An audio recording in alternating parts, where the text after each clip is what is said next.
الأنبياء والمرسلين محمد وآله وأصحابه أجمعين. أعوذ بالله من الشيطان الرجيم. بسم الله الرحمن الرحيم. فانكحوا ما طاب لكم من النساء. صدق الله المولانا العظيم. محترم معزز حضرات علماء کرام، بزرگان دین، عزیزوں، بھائیوں، پیارے نوجوانوں، اس وقت میں ہم لوگ نکاح کی مسنون مجلس میں بیٹھے ہوئے ہیں. نکاح اللہ کا حکم ہے. اللہ جل جلالہ امن والہ نے تمام ایمان والوں سے خطاب کرتے ہوئے یہ کہا، فَانْكِحُوا مَا طَابَ لَكُم مِّنَ النِّسَاءِ.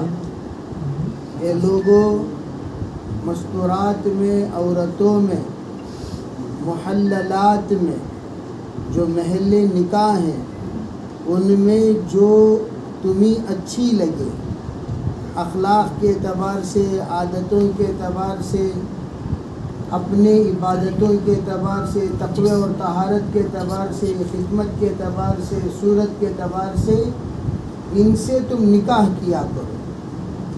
اسی لیے نکاح سے پہلے لڑکے کے لیے لڑکی تلاش کی جاتی ہے اور لڑکی کے لیے لڑکا تلاش کیا جاتا ہے. اب دونوں کا جس وقت نسبت جڑ جاتی ہے پھر منگنی کرتے ہیں. منگنی کے معنی نسبت کو پکا کرتے ہیں. دونوں کے درمیان یہ معاہدہ ہوتا ہے، بھئی آپ کی بچی ہمیں پسند ہے، آپ کا لڑکا ہمیں پسند ہے، کون سی تاریخ متعین کی جائے اور اس تاریخ پر نکاح طے کرتے ہیں.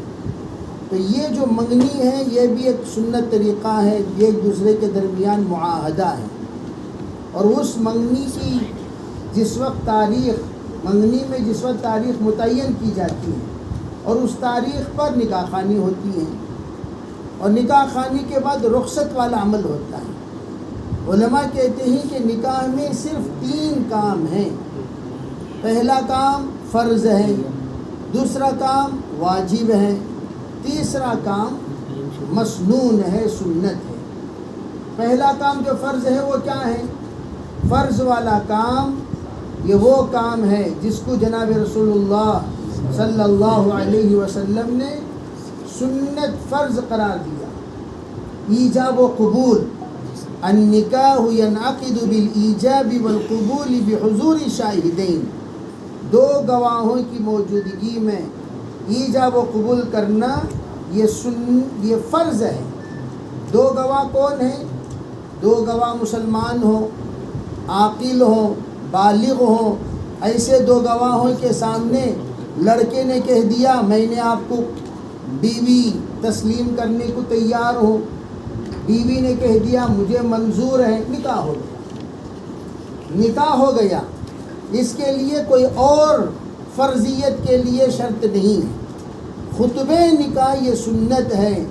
اللہ کے رسول صلی اللہ علیہ وسلم کے لیے حضرت خدیجہ الکبریٰ کا جس وقت رشتہ جوڑا گیا، حضرت خواجہ ابو طالب نے خطبہ پڑھا، اور اللہ کے رسول علیہ السلام تمام ازواج مطہرات کے لیے ایجاب و قبول فرمائے، اور آپ نے صحابہ کرام کے لیے خطبہ نکاح پڑھے اور پڑھ کر صحابہ کرام کا نکاح کرایا کرتے تھے. اور خطبہ نکاح میں 3 آیتیں پڑھی جاتی ہیں. سب سے پہلی آیت یا ایھا الناس، یا ایھا الناس، اے لوگو. اس میں تمام سے خطاب ہے اللہ تعالیٰ کا کہ تمام روئے زمین پر رہنے والے تمام لوگوں سے کہا جا رہا ہے اے لوگو. اللہ کے رسول علیہ السلام نے بھی فرمایا یا معشر الشباب. یہاں آپ نے کہا یا ایھا الناس، اور وہاں حضور نے فرمایا یا معشر الشباب من استطاع منکم الباءۃ فلیتزوج. اور یہاں خطبے میں دونوں حدیث بھی پڑھی جاتی ہیں اور آیتیں بھی پڑھتے ہیں.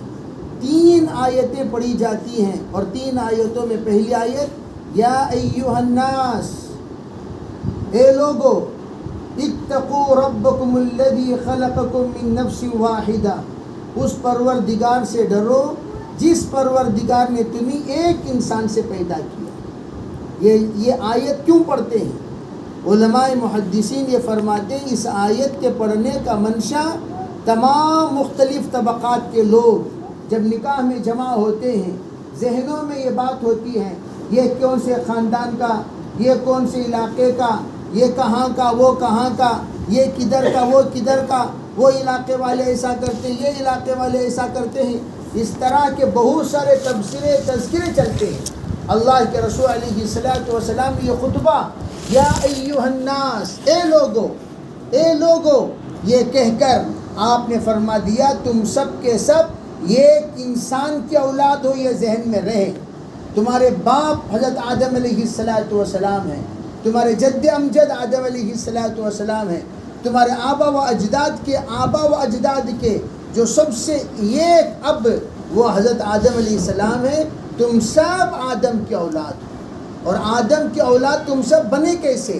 حضرت آدم کا نکاح ہوا حضرت حوا سے، تب جا کر تم سب کے سب وجود میں آئے ہو، اور آج بھی یہی عمل ہو رہا ہے، چاہے لڑکا ہو یا لڑکی ہو، تم دونوں کے دونوں آدم کی اولاد ہو، یہ بات ذہن میں رہے۔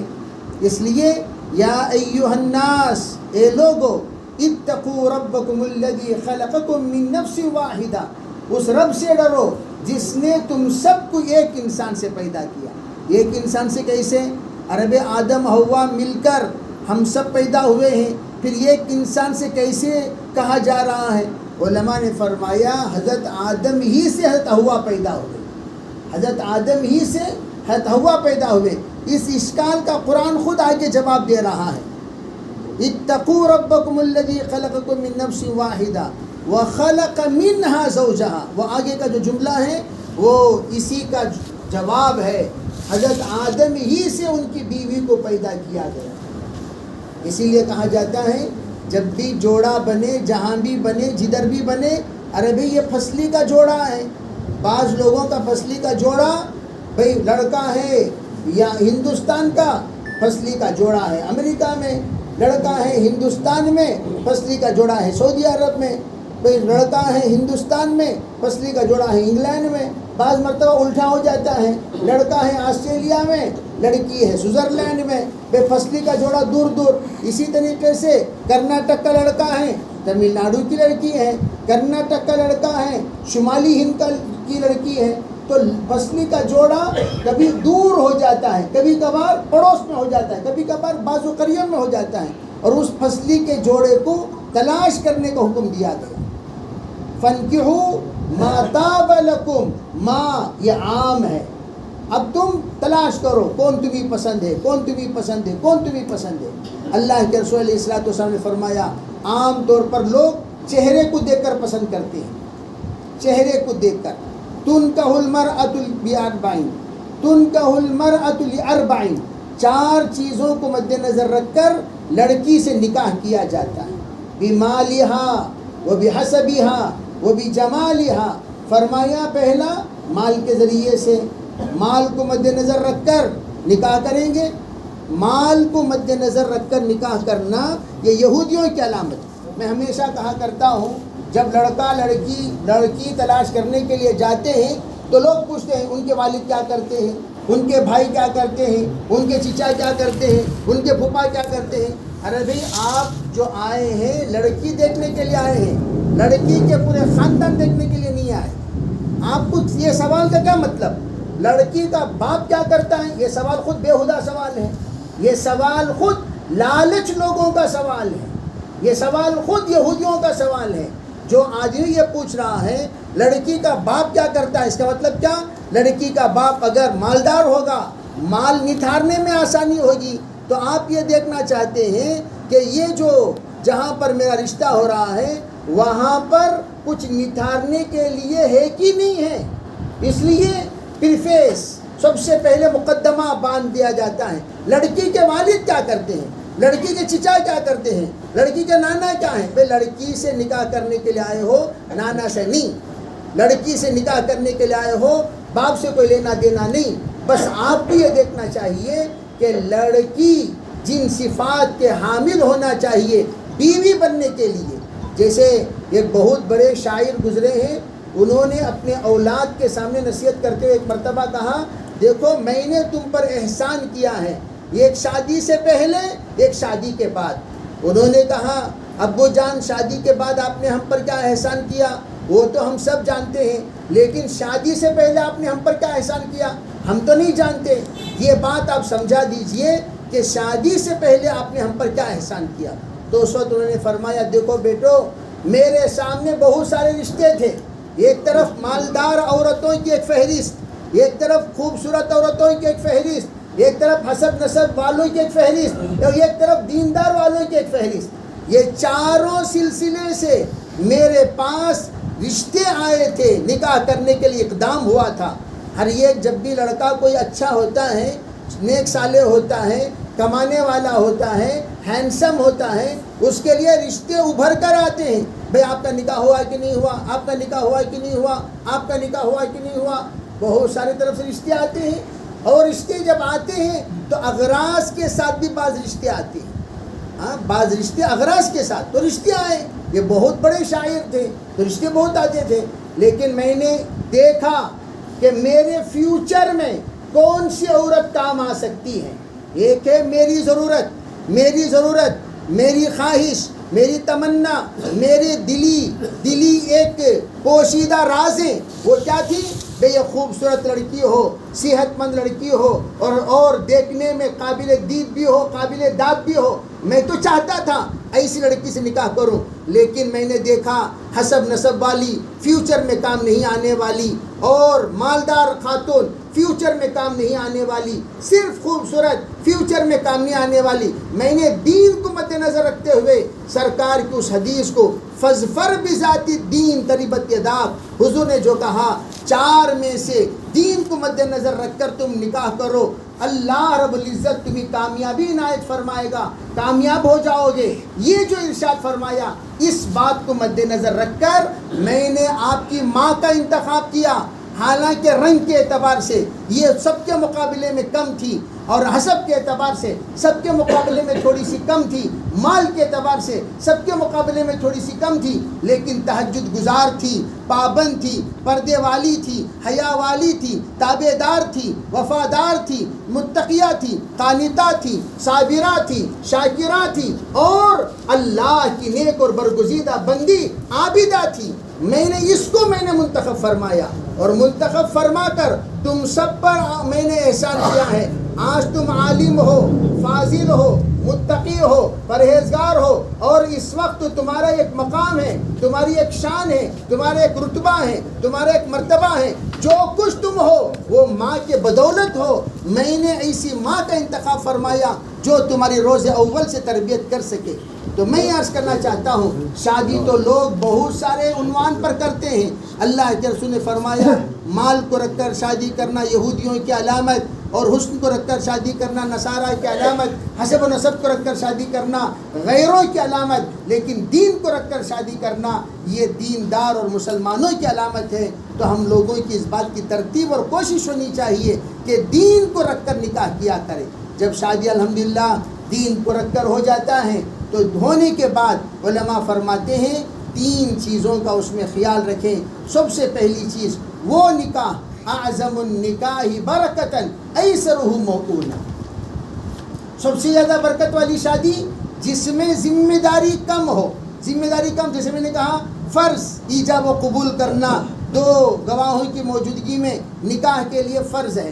دوسرا واجب ہے، واجب لزوم مہرین، مہر ادا کرنا. مہر فاطمی 1 کلو 530 گرام چاندی یہ مہر فاطمی ہے، اور 480 دراہم یہ مہر فاطمی ہے. جناب رسول اللہ صلی اللہ علیہ وسلم نے اپنے تمام ازواج مطہرات کو 480 دراہم اشرفیہ عطا فرمائے مہر کے طور پر. مہر کے طور پر آپ نے ایک نصاب بنایا، اور اس کے علاوہ جتنی مہر تم دے سکتے ہو، جتنی مہر تم ادا کر سکتے ہو. علماء تھانوی لکھتے ہیں مہر کی ادائیگی شوہر اپنی وسعت کے اعتبار سے طے کرے گا، باپ کی وسعت پر نہیں. باپ سے لے کر نہیں، لڑکا جو قبول کر رہا ہے وہ اپنی ذاتی پیسوں سے مہر ادا کرے گا، مہر طے کرے گا۔ وہ سب کے پاس ارے بھائی بھیا بھی بھابھی بھی یہاں سے وہاں سے سب کا پیسہ اکٹھا کر کے مہر نہیں دیا جاتا، بلکہ مہر جو دیا جاتا ہے وہ لڑکے کے خالص پیسوں سے، تب جا کر اس میں بہت سارے برکات پائے جاتے ہیں۔ اور پھر اب رہی بات تیسری چیز، ولیمہ۔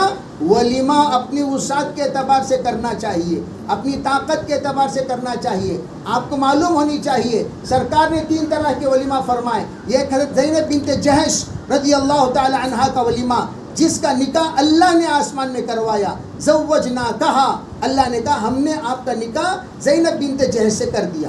تو اس ولیمے میں سرکار نے بکری ذبح فرمائے، روٹیاں بنوائے، سرید بنوائے، مکۃ المکرمہ کے تمام شرفاء کو بلایا اور آپ نے ولیمہ کرایا، اس لیے کہ اس ولیمے کا اعلان کرنے کا حکم دیا گیا تھا۔ اور جہاں پر جس نکاح میں گوشت روٹی کا ولیمہ ہوتا ہے، اس نکاح کا چرچا پرچا مکے میں ہوا کرتا تھا، حجاز میں ہوا کرتا تھا، اس لیے سرکار نے چرچا پرچے کے خاطر آپ نے ولیمہ گوشت روٹی کا فرمایا۔ حضرت صفیہ رضی اللہ تعالی عنہا سے نکاح ہوا، سرکار دو عالم صلی اللہ علیہ وسلم نے ولیمہ کیا کرایا؟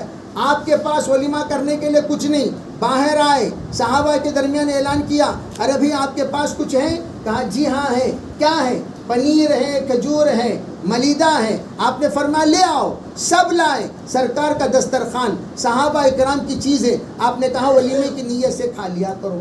تو آپ نے یہ مثال پیش فرما دی، ولیمے میں سادگی کے ساتھ۔ اور ایک نکاح ہوا، اس نکاح میں حضرت عائشہ کا نکاح ہوا، سب سے زیادہ چہیتی حضرت عائشہ کا نکاح ہو رہا ہے، اور حضرت عائشہ کا نکاح ہوا سعد ابن عبادہ کے پاس۔ سرکار نے دودھ منگوائے اور اس دودھ کو تقسیم کروا دیا، کہا یہ دودھ سب کے سب پی لیا کرو، بس یہی ولیمہ ہے۔ تو آپ نے یہ بتا دیا صرف دودھ پلانا بھی ولیمے کے لیے کافی ہے، گوشت کھلانا یہ بھی ولیمہ ہے، اور نہیں ہے تو ساتھی مل کر دوست کے طرف سے ولیمہ کرا دیے، یہ بھی ولیمہ ہے۔ ولیمے کے لیے قرض لینا جائز نہیں ہے، ولیمے کے لیے رہن رکھنا جائز نہیں ہے، ولیمے کے لیے اپنے آپ کو ذلیل کرنا جائز نہیں ہے۔ ولیمے کے مطالبہ میں ہمارے طرف سے 200 آدمی آئے، تم لوگوں کو جن جن کو ولیمے کو بلایا جاتا ہے انہی کو آنا چاہیے، جہاں جہاں ہنڈی وہاں وہاں منڈی بول کر حاضر نہیں ہو جانا۔ بلکہ علماء کیا فرماتے ہیں، شادی کا اعلان کرنے کا حکم دیا گیا، ولیمے کا اعلان کرنے کا حکم نہیں دیا گیا۔ شادی کا اعلان کرو، اعلن النکاح ولو بالدف، آپ نے کہا شادی کا اعلان کرو، ارے بھی فلاں لڑکا فلاں لڑکی ان دونوں کا رشتہ ہونے والا ہے، فلاں مسجد میں انشاءاللہ نکاح خوانی ہوگی، سب کے سب نکاح میں حاضر ہو جائیں۔ نکاح خوانی میں، نکاح کی مجلس میں نکاح کا اعلان مسجدوں میں برملا طریقے پر دروازہ کھلا رہنا چاہیے، بند دروازے کے اندر نہیں، سب کے سامنے علانیہ طور پر نکاح کا اعلان ہو جانا چاہیے۔ ولو بالدف سے یہ فرما دیا، اگر آپ نے نکاح چاہے کسی چھوٹی سی جگہ پر کر رہے ہو، لیکن دف بجا کر گلی گلی میں سنا دو فلاں لڑکے کا فلاں کی لڑکی سے نکاح ہونے والا ہے۔ پہلے زمانے میں پرانے لوگ جانتے ہیں یہ بجا بجا کر اعلان ہوتے تھے منسپالٹی کی طرف سے۔ ارے بھائی منسپالٹی کی طرف سے ہم بھی اپنے بچپن میں جانتے ہیں کہ آتے تھے قریے قریوں میں، ڈم ڈماڈم بجاتے تھے اور سب کے سب جمع ہو جاتے تھے، اور اس وقت اعلان ہوتا تھا منسپالٹی کی طرف سے اعلان ہو رہا ہے، مسجد کی طرف سے اعلان ہو رہا ہے، بازار کی طرف سے اعلان ہو رہا ہے، کمیٹی کی طرف سے اعلان ہو رہا ہے۔ اس طرح سرکار نے فرمایا ولو بالدف، اگر تم نکاح کا اعلان بازاروں میں دف بجا کر کرا دو، نکاح کا اعلان ہو جانی چاہیے، چھپ چھپا کر نہیں۔ تو نکاح میں نکاح کا اعلان ہونا سنت ہے، سب کو ولیمے کو بلانا ضروری نہیں ہے، جن جن کو آپ کھلا سکتے ہیں، جن جن کو رشتہ داروں کو آپ جن کو جوڑ سکتے ہیں جوڑیے، لیکن البتہ علماء کہتے ہیں لڑکے کو چاہیے کہ بھائی اس وقت میں لڑکی والوں کا لڑکے والوں سے نیا رشتہ ہے، جب یہ نیا رشتہ ہے ایک مرتبہ تم زندگی میں سب کو دعوت دیتے ہو، اس وقت میں اپنی وسعت جہاں تک ہو سکے سخاوت کے ساتھ آپ سب کو دعوت دے دیا کریں، لیکن دعوت کے دینے کے بعد آپ مقروض نہ بن جائیں، آپ مرہون نہ بن جائیں، آپ تکلیف میں نہ پڑ جائیں، آپ مصیبت میں نہ چلی جائیں۔ اس طرح کی دعوت کریں جتنی آپ کی طاقت ہے، جتنی آپ کی وسعت ہے۔ بس اتنی باتوں کا نکاح میں خیال رکھنا چاہیے. جیسے میں نے کہا واجب مہر ہے. بعض لوگ مہر نکاح کی دعوت نقد کھاتے ہیں اور ولیمے کی دعوت بھی نقد چاہتے ہیں, لیکن مہر ادھار بنا دیتے ہیں. ارے بھائی واجب کو ادھار کر دیا, سنت کو نقد کر دیا, یہ بھی تو بد تہذیب ہے, بد طریقہ ہے, اور یہ آ کر نظام شریعت کے خلاف ترتیب ہے. اس کو شریعت نے اجازت نہیں دی. نقد مہر, ہاں البتہ مہر ادا کرنے کی بھی طاقت نہیں ہے, ایسے موقع پر مہر کی ادائیگی کے لیے قرض لینے کی اجازت ہے شریعت میں. مہر کی ادائیگی کے لیے آپ اپنے دوستوں کے پاس قرض لے کر یا اپنی بیوی ہی سے کہہ دے, بیگم میں انشاءاللہ آئندہ مہینہ تنخواہ آنے پر یا آئندہ مہینہ کچھ رقم آنے والا ہے, میں آئندہ مہینہ آپ کو مہر دے دوں گا. اگر بیگم راضی ہو گئی, چلو بھئی آئندہ مہینہ میں مہر لینے کے لیے تیار ہوں, تو آئندہ مہینے کے ادھار پر آپ نکاح کرا سکتے ہیں. بہرحال یہ مختصر سی بات رہی نکاح سے متعلق. حضرت شیخ الحدیث زکریا صاحب رحمۃ اللہ علیہ نکاح کے مجلس میں 3 باتیں فرمایا کرتے تھے. سب سے پہلی بات, شادی سے پہلے ہر ایک غیر شادی شدہ کو چاہیے دعا کرتا رہے, ربنا آتنا فی الدنیا حسنہ وفی الآخرۃ حسنۃ وقنا عذاب النار. یہ دعا سلام 2 رکعت نفل نماز پڑھ کر سلام سے پہلے 21 مرتبہ دعا کر لیں, اور پھر اس کے بعد سلام پھیریں, پھر اللہ سے مانگیں, یا اللہ ایسا رشتہ مجھے عطا فرما جو رشتہ میرے لیے جنتی زندگی بنا دے اور جنت تک لے جا کر پہنچنے کا سبب بن جائے. تو یہ دعا ہم مانگے اللہ تعالیٰ سے, یا اللہ ہمارے جوڑے کو جنتی جوڑا بنا. تو اللہ انشاءاللہ جنتی جوڑا بنائے گا. جب جنتی جوڑا بن جائے گا, اس لیے کہ نکاح کا عمل جنت میں شروع ہوا اور جنت میں بھی وہ عمل جاری و ساری رہے گا. اس لیے کہا کہ دنیا میں خیر متاع الدنیا المرأۃ الصالحہ, نیک صالح عورت یہ دنیا کی خیر متاع ہے جو عارضی چیزوں میں بہترین چیز ہے. تو الغرض ہم دعا کریں. نکاح ہو گیا, اللہ ویسا رشتہ عطا فرما دے گا. نکاح ہو گیا, نکاح ہونے کے بعد فرمایا اب نکاح ہو گیا تو آپ جب نکاح کی قبولیت کی مجلس میں بیٹھیں, آپ سے جب پوچھا جائے کیا جناب آپ نے قبول کیا, نیت کیا کرنا چاہیے, انما الاعمال بالنیات. نکاح کی مجلس میں قبولیت سے پہلے یہ دعا کرنی چاہیے, الحمدللہ میں نے قبول کیا کہو, یا میں نے قبول کیا الحمدللہ کہو. شکر کے بعد قبول ہو یا قبول کے بعد شکر ہو, دونوں درست ہیں. فرمایا اب یہاں کرنا کیا چاہیے, کہا نیت یہ کر لو, یا اللہ میں نے جنت تک لے جانے کی ذمہ داری قبول کرتا ہوں. خالی ذمہ داری, عارضی ذمہ داری نہیں. جیسے عام طور پر لوگ نکاح کر لیتے ہیں, آج تک بیوی کو نماز نہیں سکھائے, نکاح کر لیا کلمہ نہیں سکھایا, نکاح کر لیا دین نہیں سکھایا, نکاح کر لیا آج تک اسے پردے والی نہیں بنایا. پورا گناہ شوہروں کے سر پر. تم لوگوں نے پبلک کے سامنے بیٹھ کر سب کے سامنے کہا میں نے قبول کیا. یہ روٹی چٹنی مکان کپڑے یہ تو غیر بھی دیتے ہیں, لیکن مسلمان جب کہتا ہے میں نے قبول کیا, اس کے ایمان کی, اعمال کی, تقوی کی, طہارت کی, عزت کی, آبرو کی, شرم و حیا کی پوری ذمہ داری اس نے قبول کیا ہے. دین سکھانا فرض ہے عورت پر شوہر کے ذمے. تو میں نے قبول کیا, بہت بڑی ذمہ داری, ورنہ جنت میں شوہر جا نہیں سکتا. بیوی, ماں, بیٹی, بہن رکاوٹ بن جائیں گے اس انسان کے لیے جس نے ان چاروں کو دین نہیں سکھایا. تو پہلے یہ کام کرو. پھر اس کے بعد کہا جب اپنے بیگم سے ملاقات کے لیے جاؤ وضو کے ساتھ جایا کرو, با وضو جایا کرو. فرمایا جب جاؤ تو تم سلام کیا کرو.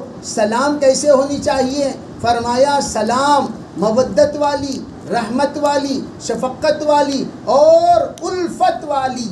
ایسا سلام ہو, ایسا سلام ہو, اس سلام کے اندر یہ چاروں صفات موجود.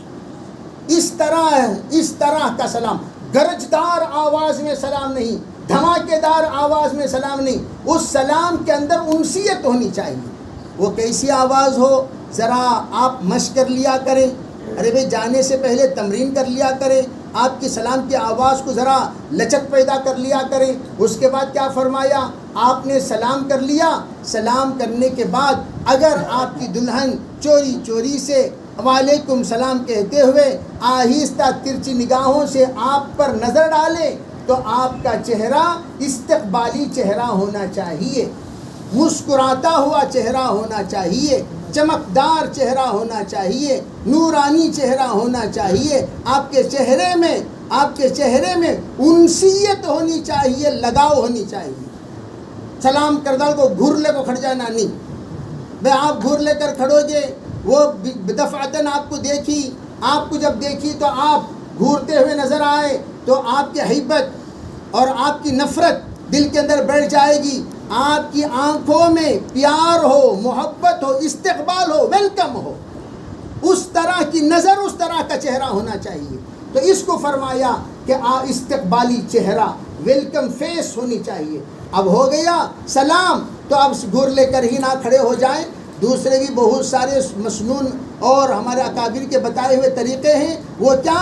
مصلی بچھایا جائے امام کی جگہ پر، مؤذن کی جگہ پر، آمنے سامنے امام کی جگہ پر شوہر کو کھڑا کر دو، مؤذن کی جگہ پر بیوی کو کھڑا کر دیجئے۔ بیوی اگر اقامت کہنا جانتی ہے تو کہے، اگر نہیں کہتی ہے تو یہ خود اقامت کہہ لے، نیت کرائے۔ ارے بھائی نیت کرو کہ یا اللہ 2 رکعت صلاۃ الحاجت پڑھ رہا ہوں میں، اس دیواجی زندگی کے تمام حقوق ادا کرنے کی مجھے توفیق عطا فرما، قدم قدم پر تیری تائید شامل حال فرما۔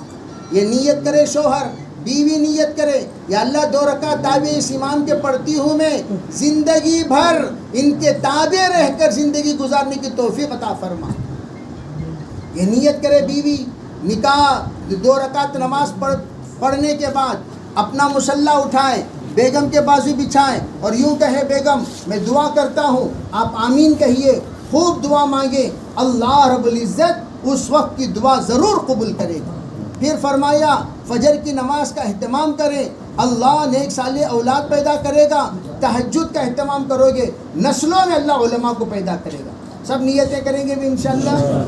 اور ہاں یہ پرانے نوشوں بھی یہ نماز پڑھ سکتے ہیں، پرانے جتنے نوشاں ہیں یہ بھی یہ نماز پڑھ سکتے، اجازت ہے آپ کا انشاءاللہ۔ بڑے افسوس کے ساتھ بھی ہو رہا ہے، کاش کہ ہمیں پہلے پتہ چل جاتا، ہم بھی نماز پڑھ لیتے۔ بھئی ابھی افسوس کرنے کی ضرورت نہیں ہے، یہ نماز پرانے دلہا بھی پڑھ سکتے ہیں۔ پرانے دلہاؤں کے پڑھنے پر بھی انشاءاللہ بیوی چاہے کیسی بھی ہو، اللہ اس کے اندر تابع داری لا لے گا، وفاداری لا لے گا۔ مہینے میں 1 مرتبہ یہ نماز ادا کر لیا کریں، کوئی حرج نہیں، بزرگوں کا وظیفہ ہے، ضرور فائدہ ہوگا۔ اللہ تعالیٰ سب کو عافیت کے ساتھ عمل کرنے کی توفیق عطا فرمائے، آفتوں سے اللہ تعالیٰ حفاظت فرمائے۔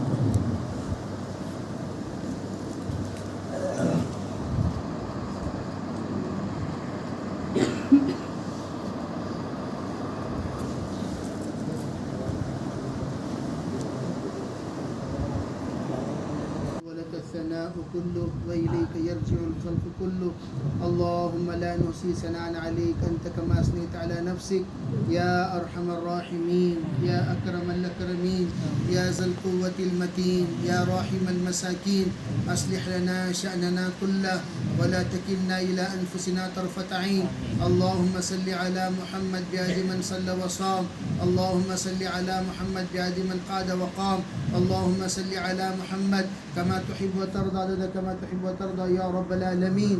اے اللہ ہم سب کے گناہوں کو معاف فرما، یا اللہ ہمارے خطایا سے درگزر فرما، بقیہ زندگی تیرے رحمات پر مرضیات پر گزارنے کی توفیق عطا فرما، یا اللہ خیر کا معاملہ فرما، شرور سے حفاظت فرما، ہر طرح کے خیر مقدر فرما، ہر طرح کے شر سے حفاظت فرما، یا اللہ اس نکاح کو بے انتہا قبول فرما، یا اللہ زوجین میں محبتیں، الفتیں، راحتیں، عافیتیں نصیب فرما، زوجین کو یا اللہ نسبت اتحادی نصیب فرما، یا اللہ ان دونوں کو 2 بدن ایک جان بنا دے، 2 بدن ایک جان بنا دے، 2 بدن ایک جان بنا دے، 2 زبان ایک بول بنا دے، 2 نظر ایک منظر بنا دے، 2 عقل ایک سوچ بنا دے، یا اللہ ان کے اندر نسبت اتحادی نصیب فرما، قولی اتحاد نصیب فرما، فعلی اتحاد نصیب فرما، فکری اتحاد نصیب فرما، خلوت میں اتحاد نصیب فرما، جلوت میں اتحاد اتحاد نصیب فرما. یا اللہ ہر اتحاد کلی نصیب فرما, اتحاد کلی نصیب فرما.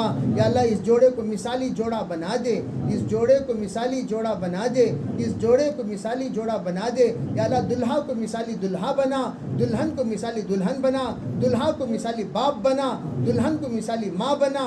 یا اللہ یہ جوڑا پورے علاقے کے لیے یا اللہ مثالی بن جائے, اسے فیصلے فرما.